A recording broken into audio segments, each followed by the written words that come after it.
Deception, lies and sabotage. You're watching The Project. Now, Channel 10's new cutthroat game show, The Traitors, begins tonight. Set in a mysterious grand mansion, 24 contestants will attempt to convince one another that they're not the traitor, but not all will be telling the truth.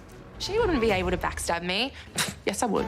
I'd be an excellent traitor. If that means that I need to play a long con, if that means that I'm throwing my best friend under the bus, I gotta do it. People do tend to trust me. I would absolutely capitalise on that. I'm a force to be reckoned with, and I can convince anyone anything. Ask my ex-girlfriends. Don't put that in. That was always going to make the promo. Would you please welcome the host of the groundbreaking game show, Rodger Corser? Yes, shy and retiring, all of them. How does it work? Look, it's simple, but there's nuances. Basically, you've got to make it to the end, you know, and it's kind of winner take all, a big $250,000 prize pool. There are 24 faithful contestants at the start. I go around and tap 4 of them to become traitors, and then they work against the others, and they get to murder a player a night, and then you also get to try and banish a traitor as well. So we lose 2 people a night, so it goes very, very quickly, and you don't know who's telling the truth and who's lying to your face. And in between, they try and win challenges to up the prize pot. So obviously being a good liar would definitely work in your favour. How did you choose the contestants? Other normal places, Real Estate Institute of Australia, law schools, all of Canberra. No, we put the call out, and there was a lot of people.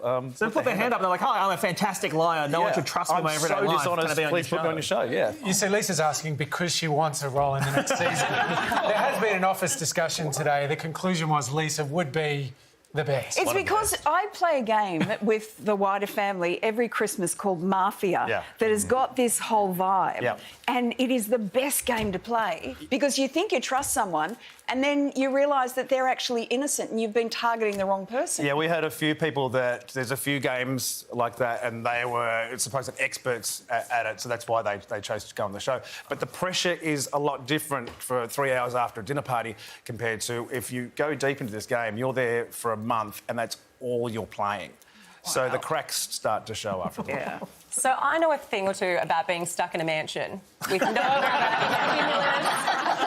to go, nothing to do. And I'll tell you this, everyone was trying to be honest in that place, but a lot of drama happened. So I can only imagine with people lying to each other, it's going to be pretty full on.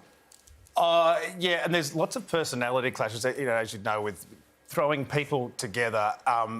And so this is kind of the weirdest sort of family reunion or barbecue. You'd never have these people at the one party ever because there's diversity, there's age ranges, so many different sort of backgrounds that people are not used to talking to people, you know, at all for any length of time. So there are some beautiful car crashes of conversation.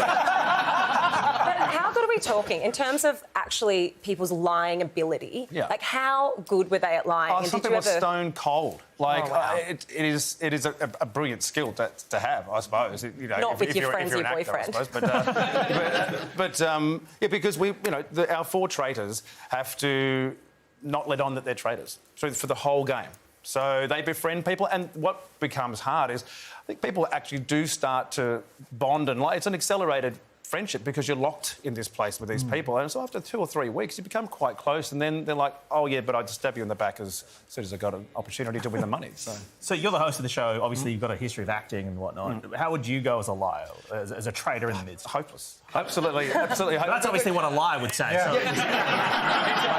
This guy's lying to you right now. Yeah. You didn't even host this show. Who are you? No, I'm quite comfortable with a character, but I think when you're fronting as yourself, you know, and all your normal history, I'd find that quite difficult to sort of blend in, you know, and some people found it quite easy. Because there's $250,000 at stake at the end of this. How heated did it get in the mansion? And especially when we go deep.